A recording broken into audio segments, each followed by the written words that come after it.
Creating great products isn't just about product managers and their day-to-day interactions with developers.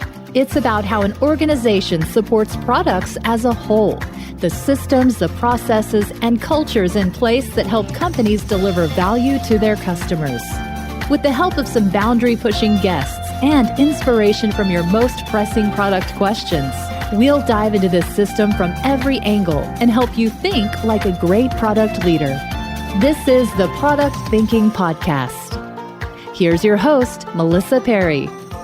Hello, and welcome to another episode of the Product Thinking Podcast. Today, we're talking about hybrid work and what businesses could do to make it more effective. We're joined by Jon Sadow, who's one of the co-founding brothers of Scoo, and he's their current Chief Product and Technology Officer. Scoo is a platform that helps companies manage hybrid work environments. But that's not how they started. I'm going to let Jon tell you all about that pivot because it's really exciting. But before we go and talk to Jon, it's time for Dear Melissa. And this is our segment where I answer all of your burning product questions. So if you have a question for me, please go to dearmelissa.com and let me know what it is. It's time to go to the phones for our caller. Hi, Melissa. I have a question about building SaaS products for global market while still catering to local needs. So for example, let's say you have a product that is very tied to maybe a local workflow, like a finance or farming product, and you're trying to build a global platform like Delivery Hero or Uber. There's many local requirements and things that are tied to maybe regulation or how a certain country does something. How do you balance the two? Do you build something that's like super successful in a specific market but doesn't scale globally, or you can focus on things that are relevant across regions, but then maybe they're not as in demand in each market? Wondering how you would think about this. Thank you. So I think the key here when we are building products that we want to expand globally is to first start small. And most global platforms that you talked about, Uber, DoorDash, all these things, they did start small. They started in one location and then they expanded and then they expanded and then they expanded. You don't start globally, right? That's a really, really hard way to enter a market and to win. You're not going to be able to solve all the problems for everybody immediately. So you're going to want to focus on a location that you know you can win in, and then you're going to want to expand from there. So that's really key. I see a lot of companies doing this strategy where they try to be everything for everybody at once. And if you do that, you're going to lack focus. It's going to be really, really hard to solve all of those requirements. And you're not going to really be concentrating on what customers need at its core. So what I'd suggest is first look at your platform and say, what are the biggest problems we can solve for our customers? Solve those problems, right? And then ask, where else do people have these problems? And then start expanding from there. And you might do something that's easy and adjacent to start with. So for example, if it's an English-speaking platform and you're in the US, maybe you go to Canada next, depending on what the laws are there, right? English, a little bit closer to home. You can expand geographically that way. There are different strategies on how to do that. And I do not claim to be a global expansion expert here, but you're going to want to see how much overlap there is and how hard it is to break into the market. Then you start worrying about the regulations. Then you start worrying about what you're going to have to customize for each product. Now we're going to get to scale, where we've got operations in a lot of different places, and we want to maintain our platform for scale, but still make sure that we are customizing certain regulations or certain issues in different areas. This is actually how product operations got started in Uber. And our conversation with Blake Samick, I think last year we had that, about how Uber grew this was really, really interesting, and I invite you to check it out.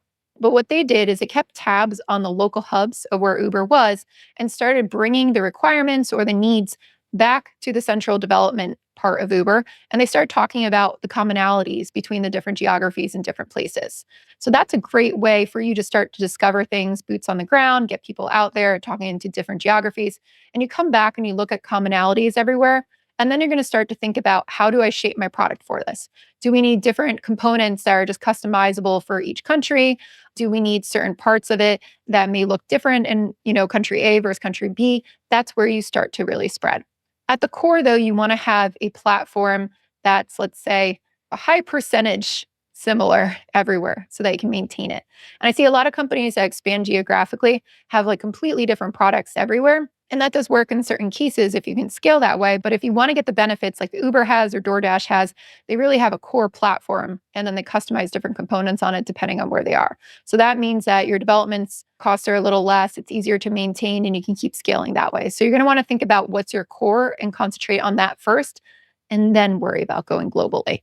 Really, really important to have your core persona down and start there. Well, I hope that helps. If you have any other questions for me, please go to dearmelissa.com. Let me know what they are. And now it's time to talk to Jon. Did you know I have a course for product managers that you could take? It's called Product Institute. Over the past 7 years, I've been working with individuals, teams, and companies to upskill their product chops through my fully online school. We have an ever-growing list of courses to help you work through your current product dilemma. Visit productinstitute.com and learn to think like a great product manager. Use code THINKING to save $200 at checkout on our premier course, Product Management Foundations. Welcome, Jon. It's great to have you on the podcast. Awesome to be here. Excited to talk to you. So you've had a really interesting journey to founding Scoop, which is a remote work hub, basically. Can you tell us a little bit about pre-COVID? What were you working on that led up to Scoop, and how did it actually develop? Our journey is certainly an interesting one and not what we predicted when we got started in 2015. And so, we first started the company from 2015 till well into 2020.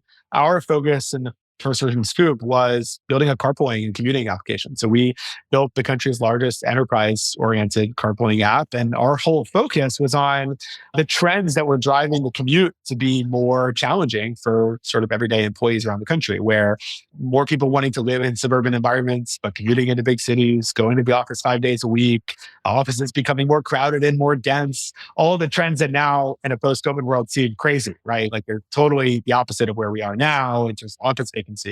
And so we built that business from 2015 to 2020. And then when COVID hit, it kind of stopped on a dime. All of a sudden, people stopped going to the office, weren't allowed to go to the office. And it was over the course of 2020 that we started to see around the corner to the beginnings of hybrid work and understanding the way that people were going to change where they're working, what offices they were going to, and kind of the dissolution of the everyday commute. And we thought there was an opportunity to lean into that change as we saw Scoop continue and the trends toward hybrid continue. So take me back to 2020. COVID's about to happen. When you're studying the commuting, in this commuting business, how many people are you? How big are you growing? Like, at what point did the world just kind of stop for you? Yeah, it's fortunately now I've sort of digested or I've lived through the full stages of grief. And so it's easier to talk about it in retrospect. But, if I were to flash you back like January 2020, we were around 170 people. We had raised over $100 million. We went into the year with a healthy list of enterprises in the Fortune 50 that were customers of Scoop. And really that was going to be our expansion year, right? We had really ambitious goals into a new scope of sprint around the country and other things.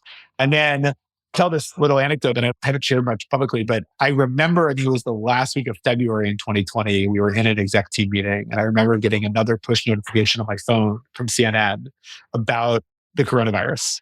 And I remember stopping the meeting and looking around and be like, hey, I've gotten a few of these now. Is this something we need to worry about from the context of people being sick in a car together because you're carpooling, right? It was just that immediate localized thing. And we were like, let's keep an eye on it. Let's do some research. Let's talk about it next week. And I think 2 weeks later, the shutdown in San Francisco started. And we saw our entire volume drop almost overnight. And that was the beginning of a really hard year for us. I mean, we, like many tech companies, did layoffs that April. We kind of navigated through the next 6 months trying to build the best version of what we thought commute might look like post-COVID. Then you get to like July, August of 2020, and you realize this isn't going away. COVID is not a short-term thing. We're not going back to normal. And that's when I think we started to realize that the whole business may need to change, and eventually did as we reset the company at the end of that year to focus on hybrid work instead. So as a leader at a company, you're looking at this, you're going, is it going to change? Is it going to change? There's this huge decision that you're talking about, like, do we wait it out? Do we not? How did you go through that process and make that decision to pivot? Yeah, it's interesting for us. I think we got to the end of 2020 and there were just so many indications that even if COVID's cycle was shorter than it has ended up being, the universe of commuting was going to be affected in a way that was so unpredictable. It was hard to sort of stake our business around that anymore, right? Pre-COVID, I would have given you all these stats around We've increased the densification of offices. We've had more people commuting longer, more single passenger vehicles, et cetera. And even if people ended up going back to the office with some regularity, we knew, frankly, that the market and the dynamic of that behavior would be at least changed for a decade or more because of the onset of remote work. So for us, it was one of those where even the best case scenario of commute no longer necessarily felt like the right business to be in.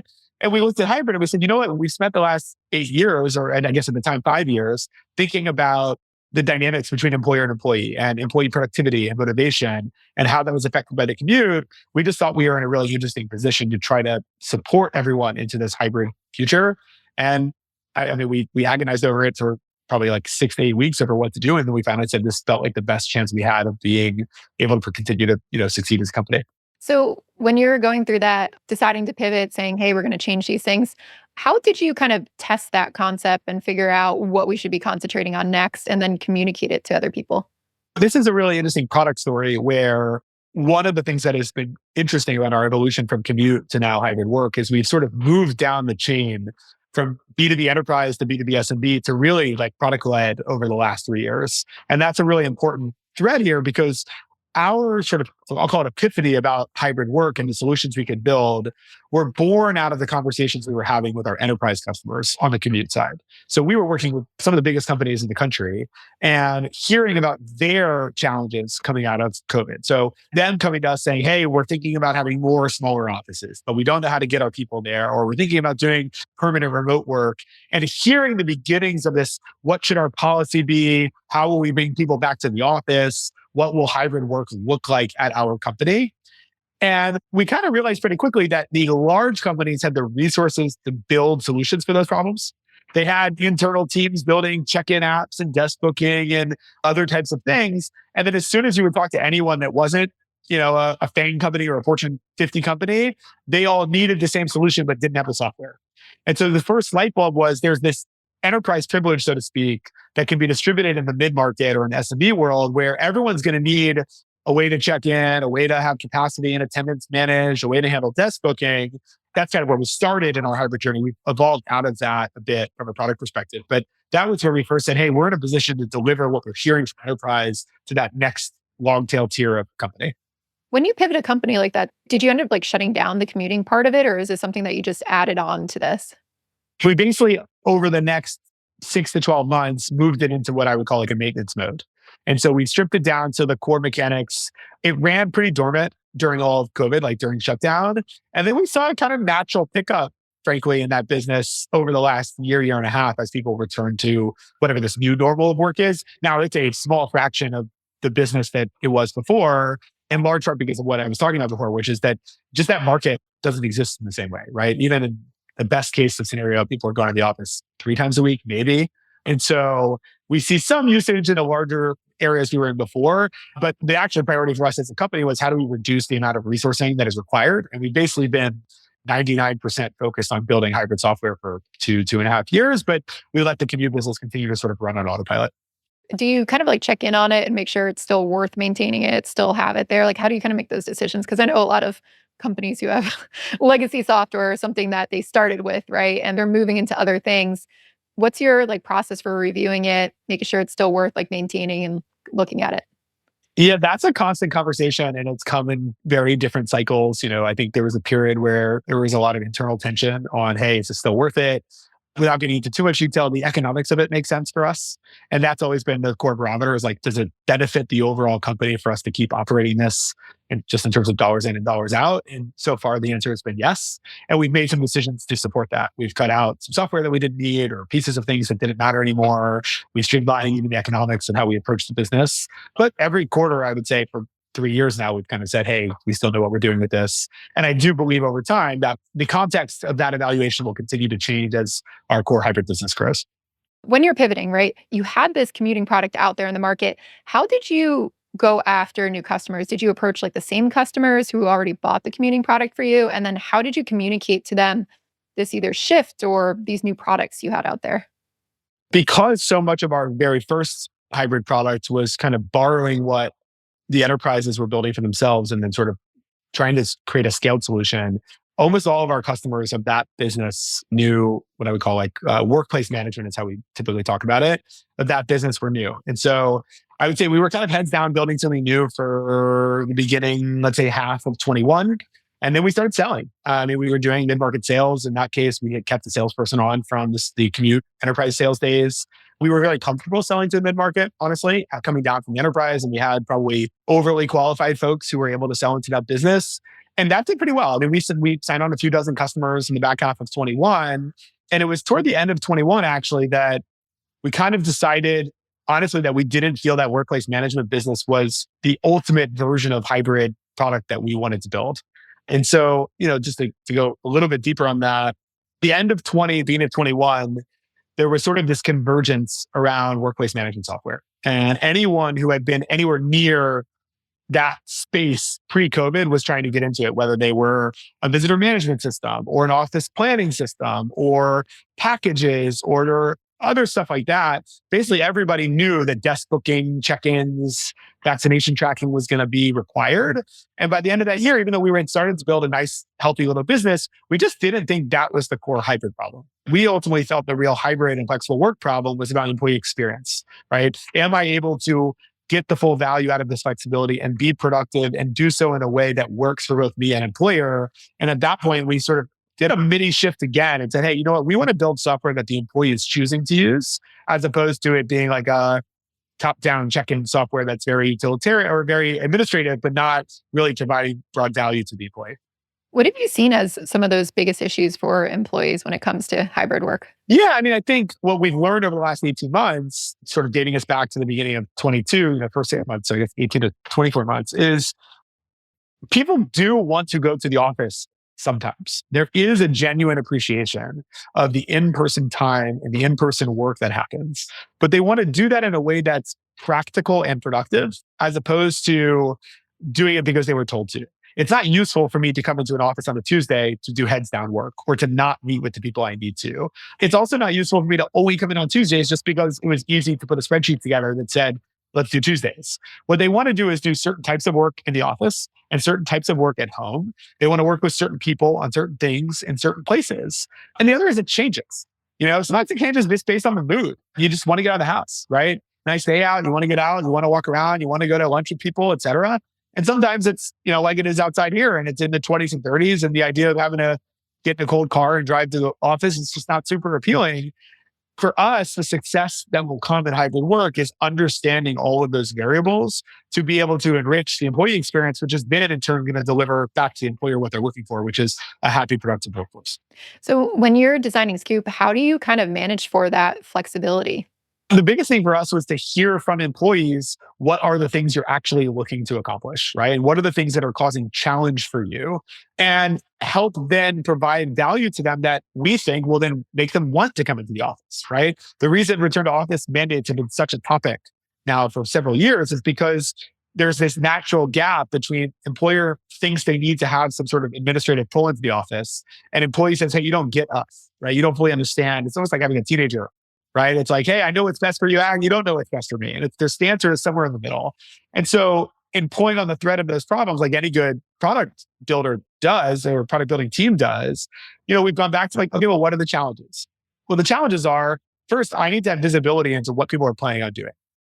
Right? If I go into the office and my manager is not there, well, that's a waste. So I need to know where my manager is going to be. I need to be able to cross-reference people's plans with what's on my calendar.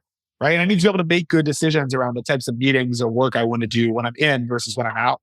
So that was number one. And that was the core of our platform from the beginning when we started really focusing on the employee side, which is just visibility of where people want to be.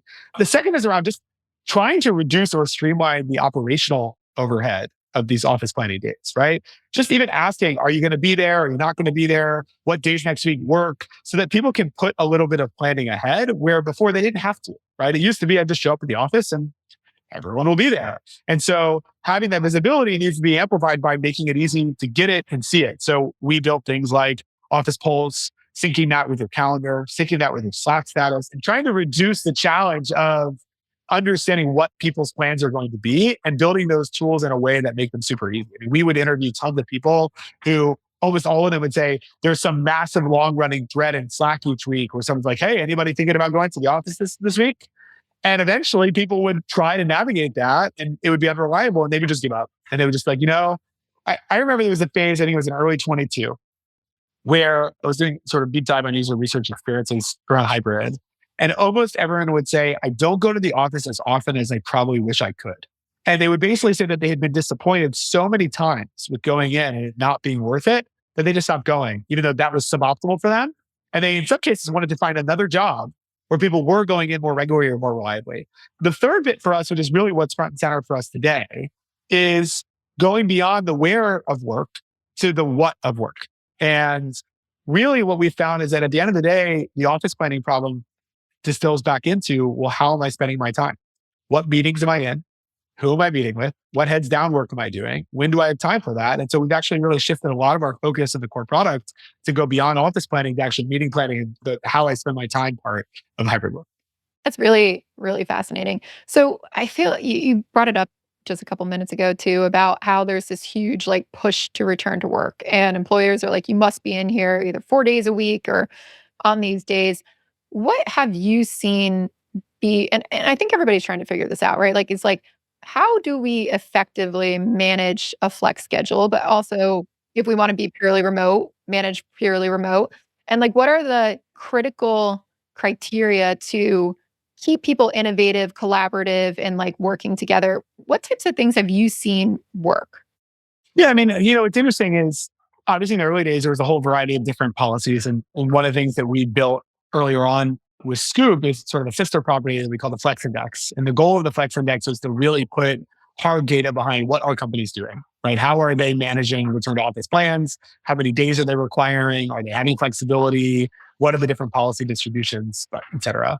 So that gave us really interesting purview on, okay, well, what's happening out there in the world. And, the first thing first is things did kind of settle in and normalize around 2 to 3 days in the office.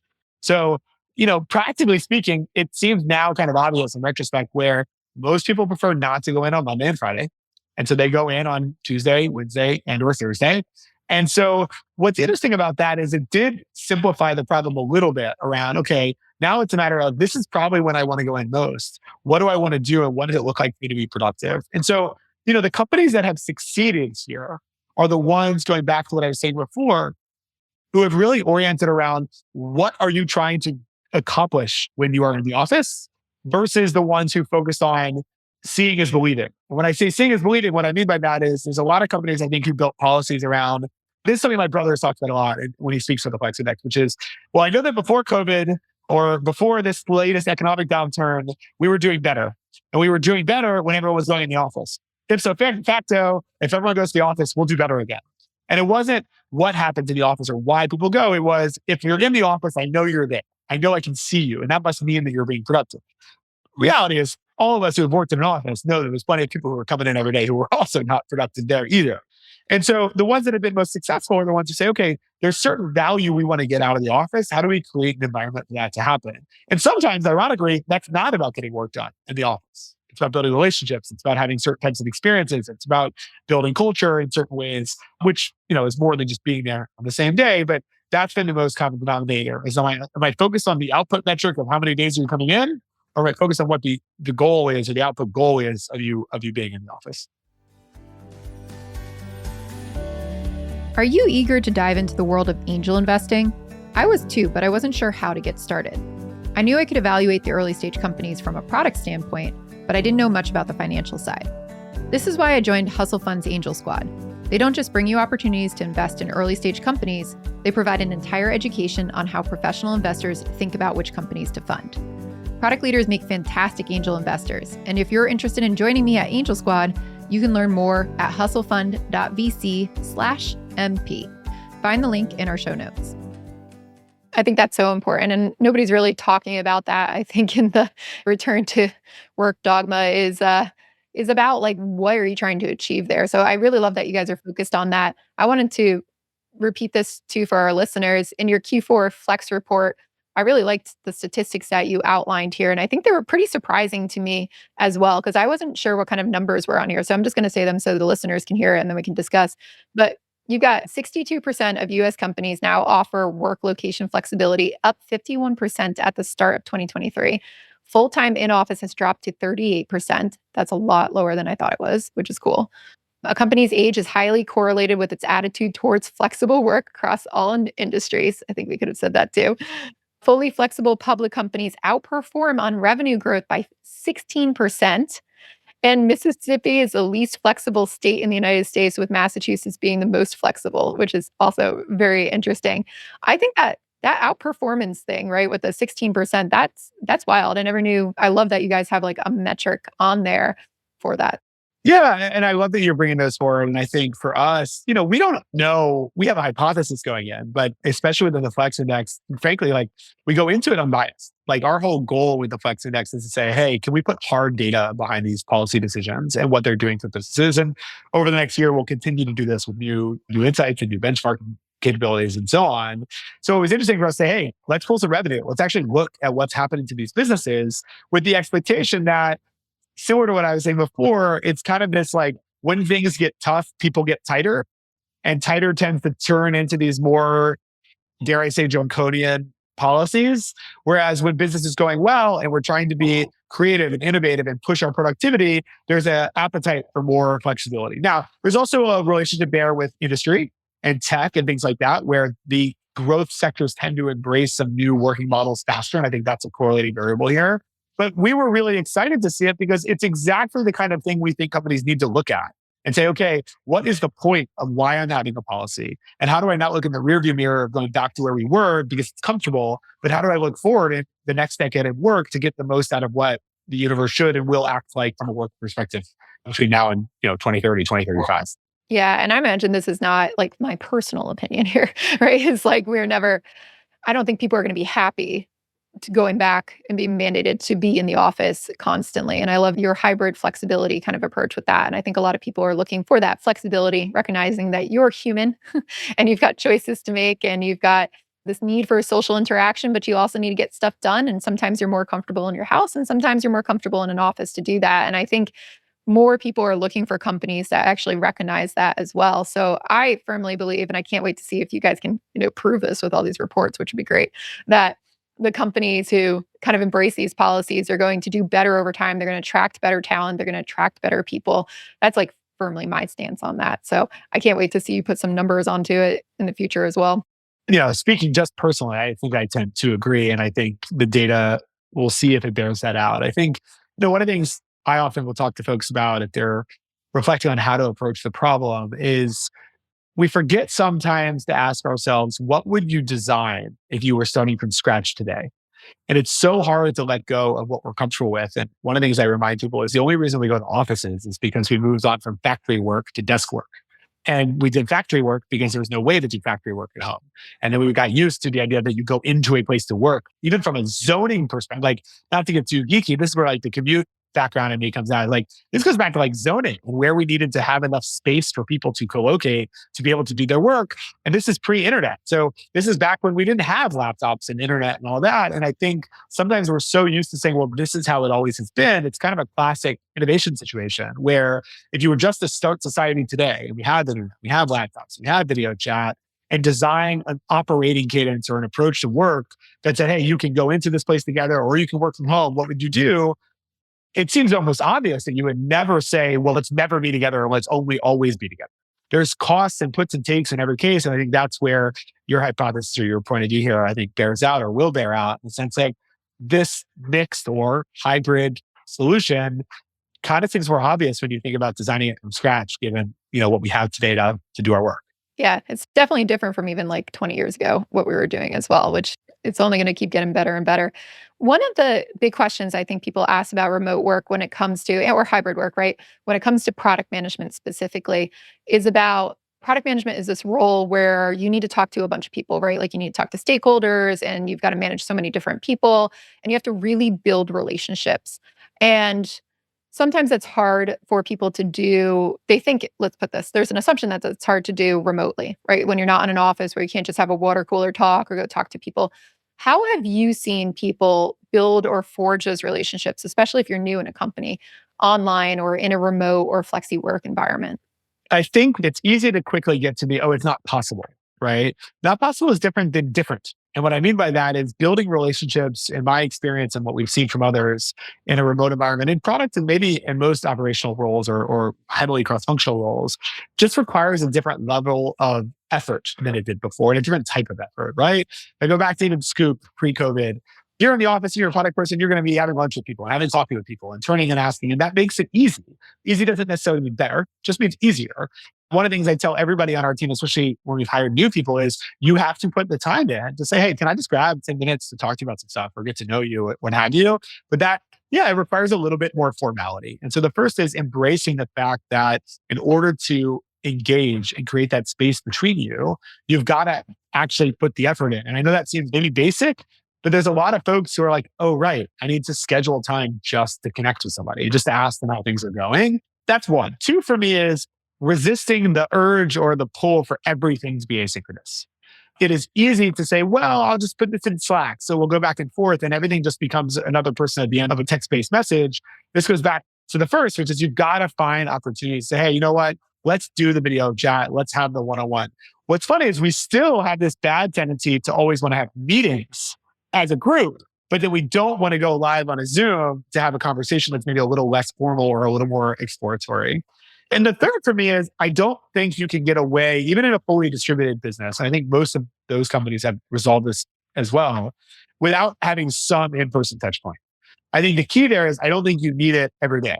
In fact, you may not even need it more than every 6 months. But you do need, I think, some mile markers on a relationship with the person where you get to know their mannerisms and what they're about and how they operate, because you do lose some of that in video. That's just reality. If you don't get the body language and the idiosyncrasies and things like that, I've joked a lot, ironically, in my team, of even understanding someone's presence or their height or things like that can actually affect your understanding of where they came from or what personality they bring to the room or how they feel comfortable, et cetera. But I think you can really bank a ton of credit in a relationship by spending 2 or 3 days with each other.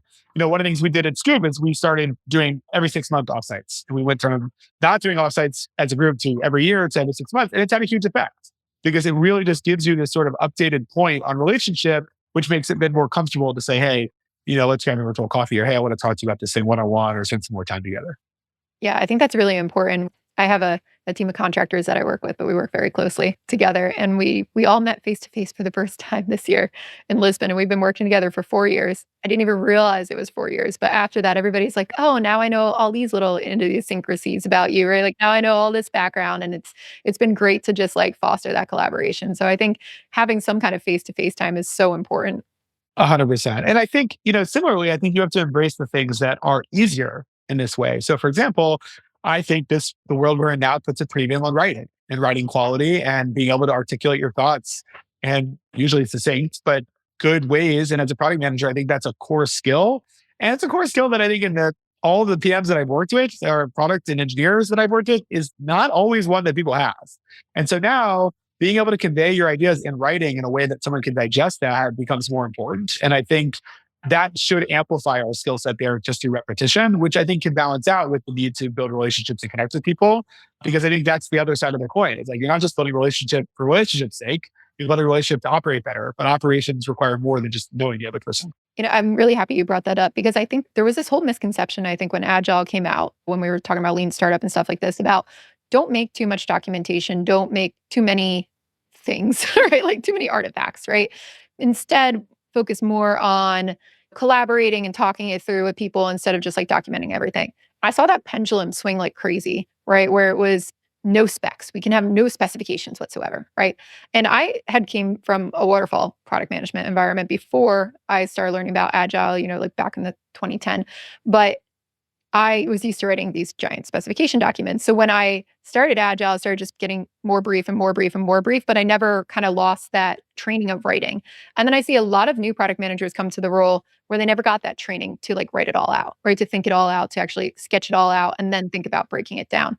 And I feel like that's a big disconnect in the way that people approach the role because they're not like starting from this higher level. Let me get my thoughts down. Let me get the vision stated. Let me like explain to you what the concept is and then go into the weeds. They start from just the weeds and nobody has that bigger picture. So I'm like really happy you brought that up because it's one of those issues that I see. Yeah, I totally relate. And I think this goes back to you have to adapt to the changes in the work environment that you're in. And I think, again, there's going to be pros and there's going to be cons, and everything has its sort of other side of the coin, right? We all get to benefit from the flexibility of being at home and the things that come from that when we're not in the office every day. And yes, it changes the dynamic of the relationship building, et cetera. But there are positives that can come from it, and it will cause us to accentuate different skill development, different skill usage over time. So when you're working with people too, who I think the other issue that people have is the onboarding of new people into an organization, especially if you're a remote or a hybrid organization. You can't just go into the office and like pull them around and be like, this is this person they say you're, blah, blah, blah, blah. Take this person to lunch. How do you onboard somebody successfully in that environment? Again, share from our experiences of what I think have gone pretty well at Scoop, and honestly, what I've heard have been challenges in other places from customers and otherwise. I think this is one of those where my own personal opinion is, I think we like to say that onboarding remote is harder or broken or worse yet, not possible. I think it's more of a case of it catching people where they didn't have good practice in the first place. I think that in an earlier era, like pre-COVID, you could get away with a pretty crummy onboarding process because at least they'll be in person. Like they'll be in the room with you, you'll have lunch, you'll get to know them. But then you still had plenty of onboarding failures where you had built the relationship or the know-how about each other, but the person still didn't know how to do the job well. Like, let's face it, the ultimate goal of good onboarding is to set the person up for success as an employee and a contributor. So again, it goes back to, then you go to remote onboarding where you don't get any of the free parts. You don't get the stuff that gets thrown in. And so if you don't have a structured onboarding, if you're not saying, hey, you need to meet these people or learn this thing or deliver this other thing, you're kind of out with nothing. And so I think, fortunately, at Scoo, for example, we had actually built a really nicely structured onboarding process. We had some really great people on our people team in an earlier version of the company who helped do that in terms of really establishing, what do you want to learn week 1, week 2, week 3, week 4? Who do you need to meet with? What does that calendar need to look like, et cetera? And so transitioning from that to remote onboarding was in some ways pretty successful because you're able to say, okay, great. We know what we're trying to hit milestone wise and what the checkpoints are. We know who we're trying to have you meet with. Let's get that on your calendar. Let's get you on the Zooms. Let's have you interact. I think the hardest part to then add in was okay, I'm not sitting next to you. So how can you ask me a question and tap me on the shoulder? And a lot of that, again, goes back to, you've got to formalize some of that interaction time. And part of it is also really impressing upon the people on your team the importance of saying, hey, it is okay to ping me. It is okay to ask for time with me. One of the managers on our team did that. He thought of on his own, and I really, really admired that worked well, is he literally put a daily stand-up with someone who joined his team for the first 12 weeks of them being on the team, just to have 5 minutes every day to be like, cool, you good? Like, how's it going, et cetera. And what's funny is it works great because it's not in person and it's not going to happen without it going on your calendar and being a thing you've got to be ready to join. But it allowed him to build that trust and relationship with somebody. But if you're not going to put the effort in, then onboarding is going to be really hard. And you're going to say, oh, well, it used to be easier because they were just in the office. It's like, no, it used to be easier because you got to be lazy and still get away with some of it. And now you've got to put a little bit more diligence into it. Yeah, I think that's really a good point there. One thing that you were saying too, that I feel like I haven't seen people do this, and it drives me nuts a little bit, right? Where we are used to like 30-minute blocks and 1-hour blocks for meetings. And the fact that you just said they put a 5-minute stand up, like something so fast in a calendar, like you can do that remotely, you can do that on Zoom, is huge. And I feel like people are afraid to put those meetings in there because they're like, I don't want to take up all this time or these blocks. But there's like this fear out there of just putting like 5 minutes or 15 minutes in, right? And I've suggested for people, I'm like, I think this could be a 5-minute meeting or 15-minute meeting, but they're like, oh no, we need 30. And then you get in and it's like, you don't really, right? It's not targeted to what you want to accomplish. So how have you seen people kind of like get over that fear? What kind of like check-ins do people do? And what are some maybe like abnormal meetings or things that people wouldn't think of for meetings that you've seen?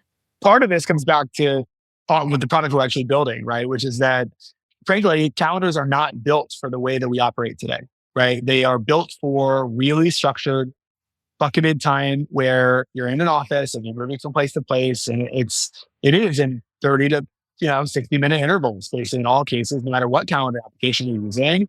And this is another example to me of like, how would you build a calendar if you were building it for the current way that we work, right? Where location matters and time can be handled differently and we move faster in many cases. And so that's one. And so, in some ways, our core product at Scoop is really oriented toward how do we just scrutinize the way we want to have meetings in the first place, right? One of the things that we think about a lot is that so much of our asynchronous work has evolved over the past 3.5 years. New software, new practices, new learnings.